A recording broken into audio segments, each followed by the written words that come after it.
É difícil acreditar que essa tradicional sociedade rural seja o Japão.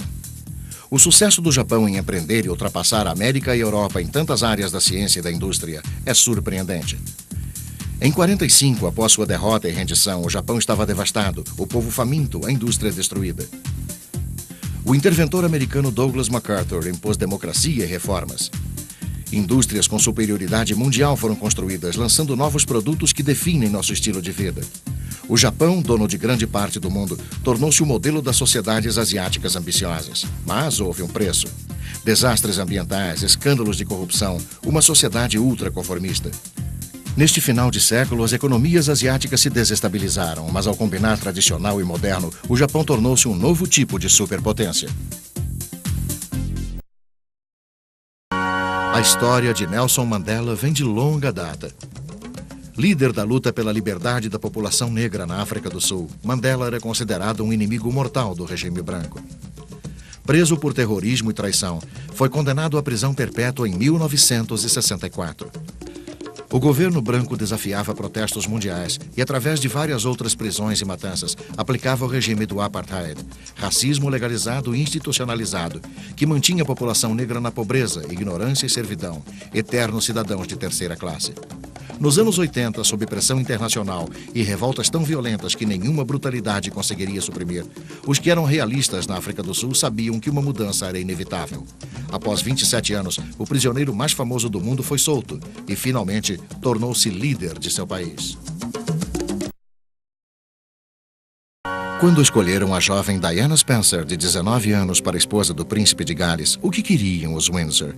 Do que precisavam os Windsor? Almejavam uma moça simples que pudessem modelar em uma rainha.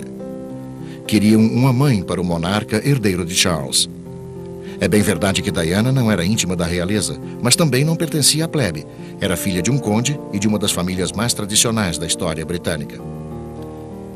Ela se transformou perante os olhos do mundo em uma mulher notável, superando sua infelicidade, a princípio secreta e depois pública, no casamento.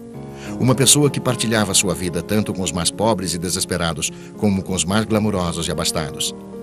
Embora a memória de sua morte trágica e precoce ainda não tenha desvanecido, a família real britânica nunca mais será a mesma. Em 7 de dezembro de 1941, a história do mundo mudou. O Japão Imperial escolheu esse dia para um ataque surpresa aos Estados Unidos.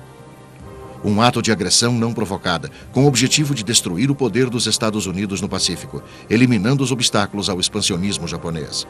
Surpresa e vitória foram totais. 2.500 pessoas morreram.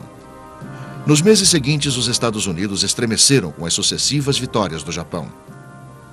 A intenção alimentada pelo Império Japonês de dominar o mundo tornava-se realidade. Realistas no Japão sabiam que provocar o poderio dos Estados Unidos e o ódio de seu povo era um convite à inevitável e terrível derrota. No instante em que a primeira bomba foi lançada, o destino do Império Japonês foi selado. Haile Selassie é um dos líderes africanos mais significativos da história, o imperador da Etiópia, o único país da África jamais colonizado. Nos anos 30, o ditador italiano Mussolini almejava um novo império romano e invadiu a Etiópia. O medieval exército etíope lutou bravamente contra a força aérea e o gás venenoso. Reportagens sobre Selassie, respeitado por seus pares estadistas ocidentais, inspiraram nacionalistas negros a exortar o imperador como líder mundial do povo africano. Selassie, alegando ser descendente de Salomão e da rainha, era considerado por alguns como o segundo Messias. Um dos títulos do imperador era Rastafari, e a devoção ao imperador como um deus é a essência da fé rastafariana. O lugar de Selassie na história não advém de sua pessoa, mas de um símbolo, de uma ideia.